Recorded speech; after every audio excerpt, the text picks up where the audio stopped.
Hey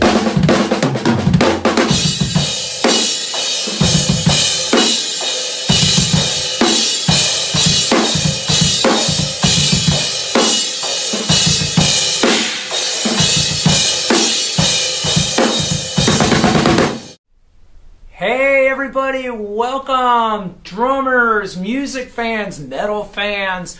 Welcome to the Drummers Education Network. This is Rick Stojak and I'm here with my brother-in-law, yes, my brother-in-law, the mighty legend Gene Hoglan. Hey Gene, how's it going, man? Excellent, Rick. How about yourself? Oh, really great, man. We're in the Hoglan Stojak den here. We're not, it's 2020. Normally we're wearing masks all the time, but Gene and I are family. We get together all the time, you know, and so we know we're safe and we're very responsible. That's why. But everybody else, wear your mask. There it is. Right here, just in case. There it is. Well, this is a special occasion. We're here at Signature Sound in San Diego. We're really close, actually, to our rehearsal studios down the street in Kearney Mesa. And Gene is doing a recording session for the legendary composer Bear McCreary. And you might know about Bear. Well, you've heard him. He does the soundtracks for what? Living Dead? The Walking Dead. The Walking Dead. And Marvel's Agents of S.H.I.E.L.D., as well as he's worked on the Doomstar Requiem by Death Clock, and that was a clock opera that we did. And we've also worked on the movie, you know, Godzilla, King of the Monsters. That was his last film that we worked on together. So he's done a whole bunch of movies and a whole bunch of TV shows. Yeah. And video games. He's done the God of War soundtrack, one of the biggest video games of all time there. So there you go. Oh, man. I love that Godzilla soundtrack. That's you with the taiko drummers on that Godzilla soundtrack. That's right, man. Super fun. So heavy, so heavy. So this is exciting then. But I know Bear is way into metal. I know he's just one of those diverse genius dudes. But I know he's way into metal, and so he's hired you to record how many songs? We've got 22 songs going on this project, and so this is day 4 of recording, and I'm pretty much done with everything, and now we're just going to come back and do little spot things, like little improvements and stuff like that. So we've got the major body of work through, and so it's, you know, hopefully the album is slated for, you know, 2021 release kind of thing. I would imagine that's when it's going to come out, and we're super excited about the inception of it that we're all in right now, just laying down the drums and getting it all started. Oh, I love it. And I know that your wife, my sister-in-law Laura Christine, is doing some guitar work on it. That's right. She's going to be playing on it. And there's a whole cast of characters that are going to be on this, a whole bunch of famous musicians and rock and metal, those kind of guys, and actually, you know, even, you know, the breadth of the guests on here, you know, it's not just rock or metal guests. You know, there's a lot of, you know, world music guests on this project as well. So that's pretty exciting. That's really exciting. You know, it's COVID and there aren't gigs, but man, there's still so much work to do. Indeed. And you know, I just believe that we're going to have a renaissance of music because people are being really, really creative right now. Absolutely. And it's just exciting to hear that here's work and for you and that Bear is creating and I'm excited about the future. I can't wait to hear this music when it comes out. Yeah, we're excited to, you know, get the entire project. There's quite a scope to this project, so we're really excited to, you know, when upon completion, the unleashing of it on everybody. We're really excited for that day to come real soon. Oh man, that's exciting. So Bear gave you some demos. So let's talk a little bit about figuring out what to play and what you had to work with and what you did with it. So did you have a demo with programming on it? I did. Yeah. There was Bear is a very, very accomplished programmer. Yeah. And you know, he did a great job on the programming. And a lot of times when I get a project, a lot of the times the person in charge of the project who's sending over the demos, they're like, dude, I laid down some stuff. You do your thing on it. And I could tell upon first listening to all the tracks, I was like, there's a lot of TLC and a lot of thought that have gone into this programming. Yeah. So I really want to honor Bear's work and Bear's creative mind that he put towards the drums. And as he has explained, he's like, I'm not a drummer, so there could be some things, or full on octopus, 3 arms and 4 or 5 legs going on, and I was like, I'm a master of figuring stuff like that out. You're the guy for I that, can do man. that sort of thing. So Bear's programming is just so musical, and it's so dynamic that I could come in and bash out the songs in a Hoglan style, or whatever, and I've got 1,000 stock licks I could always go towards. But since Bear is, I was considering the fact he is a composer. He composes, modern day classical music. That's a very precise, there are definite thoughts going into like where each note is placed. And so upon listening to the demos, he just sent me the demos, and I'm, listen to them at your own pace there. That's kind of the mindset that I was getting into, that I bet you these aren't like drum fills, for instance. These aren't just cut and pasted from, an existing fill on some program that you just dropped in. I could tell Bear created these things, putting this tom exactly there, this kick drum and that kick drum and that tom and that snare and that crash, all in these spots, and they make it sounds psycho to hear, but it does make a melodic sense, absolutely. So I just tried to dive into the melodic thinking of another person's brain, and Bear was able to encapsulate what he's thinking in these drum parts in such a really good way that allowed me to just take them in and expand on them in spots. But there's a lot of this where it's like I really want to do, I could come in and do my own thing, that's fine, but I really want to pay attention to what's going on there, because not only are there just drum parts, there's a million instruments going over the top of everything. That just because this tom is sticking right there, why is that tom there? Because there's something going over the top of this that tom totally works with. Might not work with the beat. You're like, why is this thing here? Why is this note placed here? But then when you hear the entire scope of the project, you're like, I see exactly why that's there. So try to keep that in mind, as well as bringing a little bit of my own flair, I suppose. So there's your element added in there. A bit of it is partially why he would want to record live drums on top of it. Yeah. So that's I just tried to find that perfect melding and marriage of here's what you could bring, Hoglan, and here's what Bear has brought. So let's just get them all lined up and super awesome. And so that's what's made this project so exciting.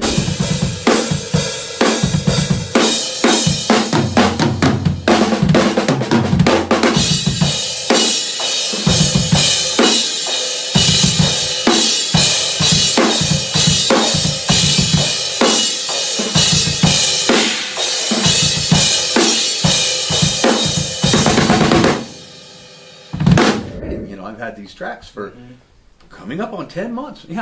10 months as of yesterday. I just realized the date that he sent them. And so, I've had a lot of time to live with them. And I admit that a few months back, we did have to postpone this session. This session was supposed to happen in June, and it's now late October. And when we had to suspend it, I started giving serious consideration to the fact that I bet you these songs, they are as they are now, but they're going to evolve. There's going to be a lot of evolution of things and this and that and the other. So try not to get married. As I don't read music. I'm not a drum reader. So Bear had offered, can I make you charts for everything? And I was like, you make all the drums you want. I don't even read them. But so you have that memory though. It's I'm always amazed. You hear something once and you remember exactly the parts. So it's genius. I am what you're able to do. Well, thank you very much. Man. Well,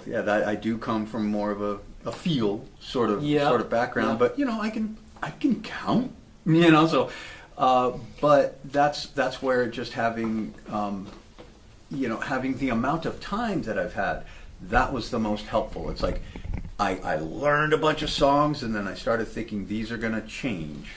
So don't get married to these arrangements. The chances are that things are gonna. I put the mindset in very early on in everything that these things could be changing all the way up to the day of the session. They could even change in the middle of the session. So just be prepared, Hoglan, to go any way. You know, have Bear's programming just, you know, down. Yeah. Then have your own. If Bear's like, dude, I want you to, you know, let's open it up and have you get your flow flowing on this song. We've got it all down. Yeah. So I've had, you know, I learned those parts and then I created to the same songs a bunch of different parts. So now we can cherry pick through, you know, if Bear gives me the direction. And he's a great director, by the way. It's been awesome to work here with him. He knows exactly what he wants, and he knows a very cogent, simple way to explain it. It's great. So, but having what the passing the test, getting all the answers right on the test is one thing, and then you got the extra credit of, hey, try your stuff here. Yeah. And so I got the best of both worlds happening. So that's pretty cool. I love that.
I noticed, you know, listening to you guys over in the control room talking about the tracks, listening back and kind of like, well, do we want a zig or a zag? And I noticed immediate chemistry, and you know, you being the consummate professional, you're like, I could do that, I could do this, I could do that, and it just is going to be exciting to hear, and clearly what Bear created with his programming, it's not just random. Yeah, all of those parts. I mean, there's some thought, and I think that's really makes for really interesting music. You know, when you listen back and you are counting, you're not reading, but you know, reading and counting aren't that too far different from one another. And I remember when you played me these tracks, and we were going up to a Sabian event. That's right. At NAMM, and I'm like, where's one? Yeah.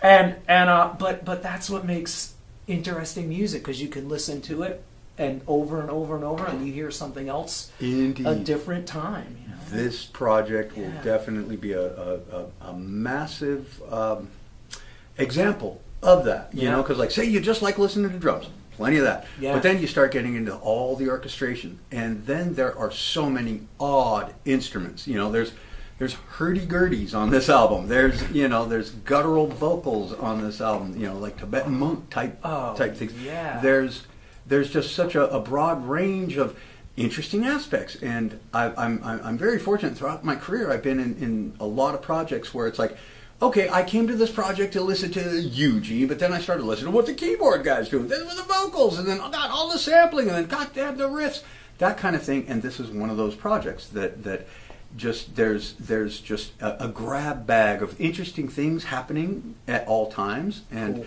that's one thing that I've always enjoyed doing. Is especially if I'm, you know, contracted for a record, I want the person doing the contracting, you know, the person in charge of the project, I really want that person's vision to be completely matched and exceeded. You know, they have this kind of vision for what they want to hear, and then you want to give them that much, you know. And so just, I like making people smile.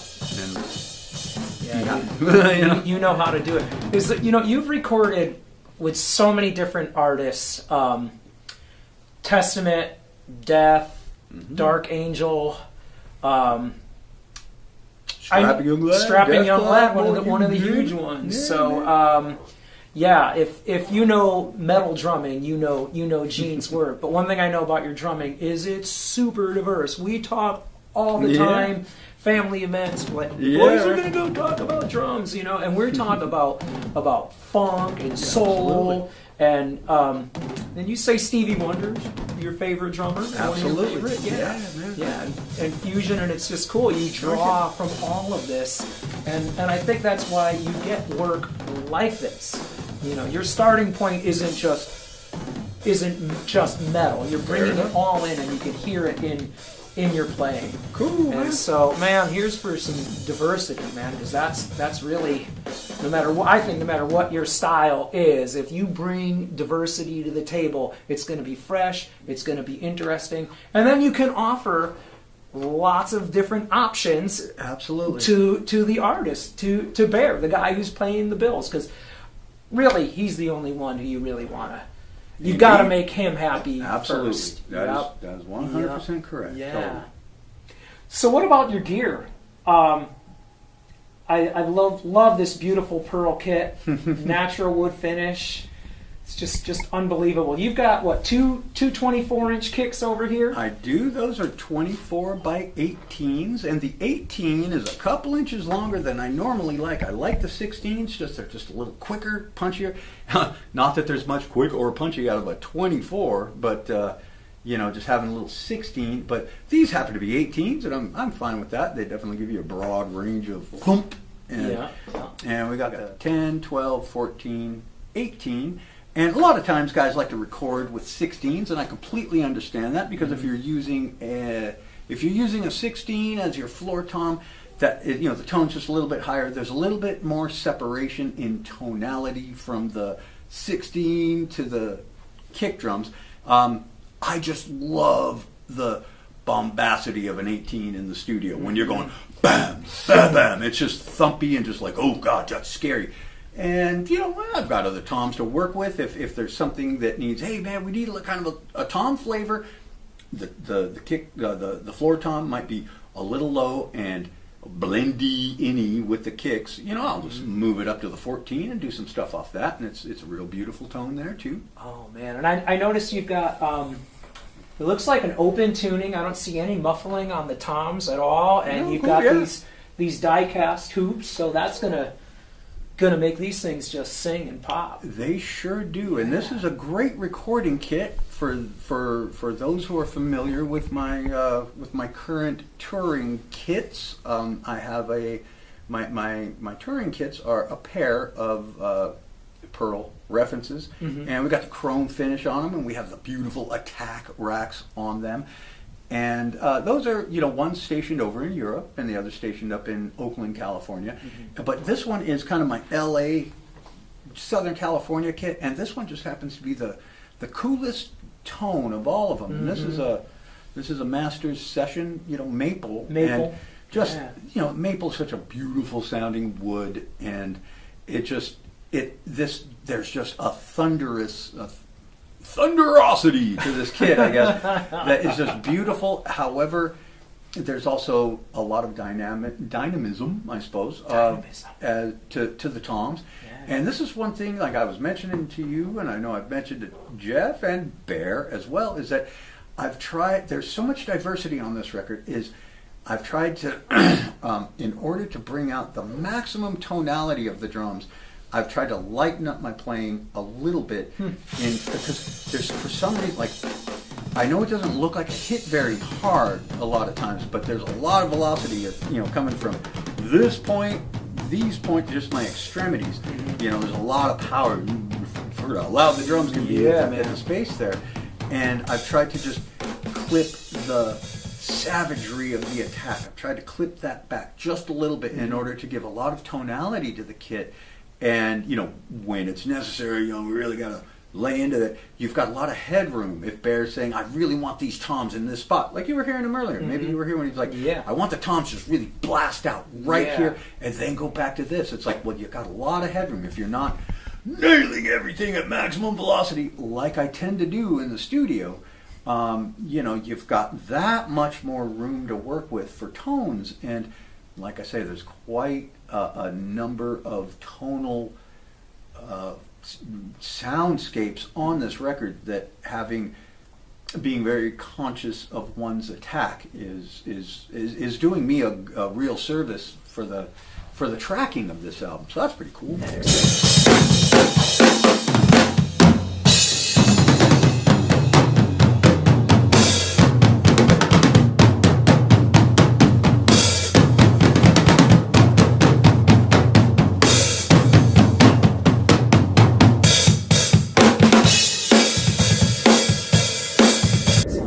And you know, I'm looking at these sticks. It looks like you're using nylon tip sticks. Yeah. Yeah. Yeah, that's always been my... Live too? Yeah, Yeah. and you know, fortunately, these are you know, the tips really stay on these. I'm a ProMark guy, and yep. I've always been, you know, for the most part, always a ProMark guy. Yeah. And just the nylon tips, they give you a little bit more brightness, Yep. obviously, and Yep. a little more shimmer to your rides and things like that. So I figured just always keep the nylon tips in the bag, just for maximum brightness and tonality. Yeah, man. Well, and one of the coolest things to see, one of the things that I just love is your hand-hammered power bell ride. Sabian. Gene and I are both Sabian. Absolutely. Sabian nuts, and you bet, man. And that power bell is just cuts like crazy. Oh, yeah. I've heard it live in coliseums. Yeah. And doom, doom. It's just amazing. And what's so cool, Gene, is that you mirror things left and right. You've got a right ride and you've got a left ride. I see you've got an AAX raw bell dry ride over here. And that that one's up because that was the last tune that we tracked last night. Okay. Happy to have that one, and we'll be putting the matching power bell up on that Over at there. some point today. But yeah, this one just brings up, you know, for some of the lighter tracks, you know, these cymbals are great.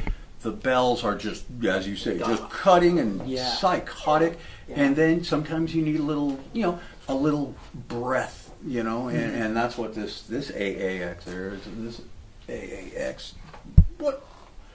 Yeah, we got AAX raw bell dry ride. Yeah, these are great. 21. 21, that's what I was looking for, the number on there it. There it is, yep. But yeah, it just brings out a nice shimmer, and you know, that really adds to some of the, not so much lighter songs, but the ones that aren't just savage, quick metal kind of thing. Could I borrow it when you're on tour? Of course, man. Put it in your room. Totally. We have quite a cymbal collection combined, that's for sure.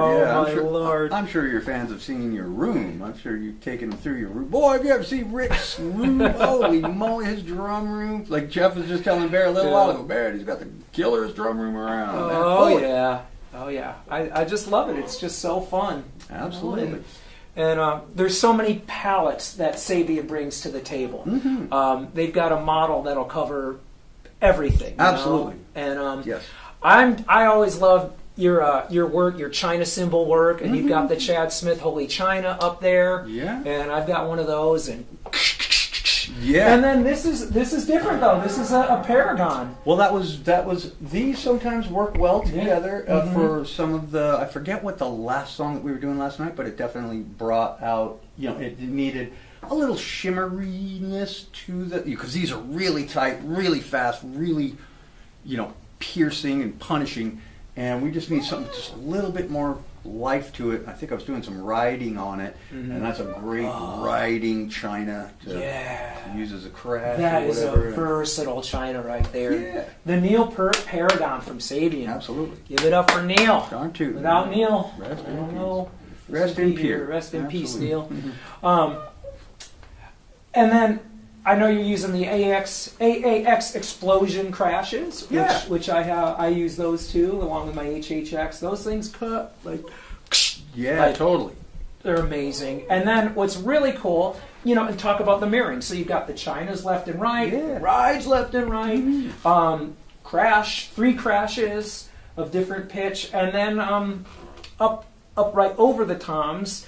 Normally you have 2 China Kangs, but I see you got my Sabian alien disc here. That's your alien disc. Thank you, Rick. The aliens have landed, and that's always so cool how you pair these Chinas right above there too, and then how you're matching Yeah. The kicks with those quick bursts of a mini Chinas. That's really fun too. too. Just amazing. And I see you've got the Sky Gel dampener pad on the snare. We love the Sky Gels. Those things are great, man. Yeah. Thank you for those. They a newer company out of Germany. Sibby's the owner. It's a nice little dampener, and they make them in different sizes and different colors. Yeah, man. That's fun to see you using that. Yeah, it's come in handy. Thank you very much. Yeah, man. Well, Gene, it's been great getting some time with you. It's just like any other day for us. So hanging out. So hey, we really appreciate everybody tuning in. Indeed. And we just hope this was fun and interesting for you.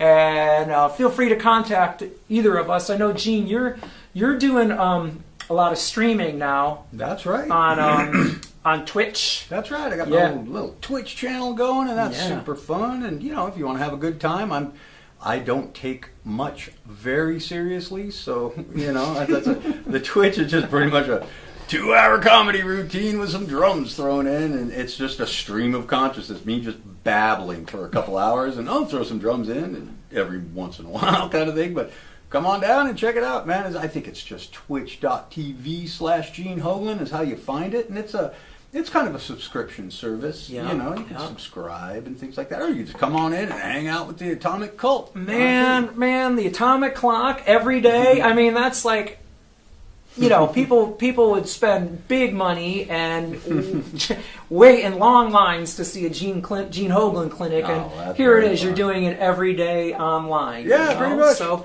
hey, some at least bright lights out of COVID, because I know it's been cool that you've had the time to do that. But maybe we'll be able to, when you get out on the road, still broadcast that way so people can see you and Jeff, Bruce, your killer tech. Yeah, that's right. And see Jeff at work too. And man. Jeff's going to have a pretty strong back lifting up all this stuff. These big, giant 24 kicks. So, yeah, man. Well, hey, we appreciate it, everybody. Gene, as always, brother. Yeah, man. We'll see you on Halloween, probably. Absolutely. Well, just best of luck to your channel, Rick, and to all your viewership. Just keep playing, keep pounding. Keep pounding, everybody. And thanks for tuning into the Drummers Education Network. And if you're a drum teacher, you can like us on Facebook, request a friendship there, and we're just trying to provide content that's motivating and interesting and educational, and just be a great service to you. And it's amazing. I'm looking at the bricks here at Signature Sound, and there's one 1924. Oh, that's fun. Yeah. You know what? That's the year that my dad was born. Oh, that's look at that. We lost him on the 1st of the year, and he lived to be 95 years old, and he was a World War II veteran. But talk about a sign, man. My dad right there. That's crazy stuff. Frank just coming on through, right? There it is. That's pretty cool stuff. Absolutely, brother. So that's super cool. He always said to me, when he saw me at gigs loading all my gear in and out, he's always like, Rick, why didn't you play the harmonica? So he gave me a harmonica, and I have that in my teaching studio in San Diego, right there up on the amp, and I look at that harmonica every day, and I say, man, harmonica is cool, but there's nothing like pounding a drum and making people dance. Hell yeah. So, all right, everybody, thanks for tuning in. You rock. We appreciate you all. Stay safe out there. Darn tootin'. All right. Thanks a lot.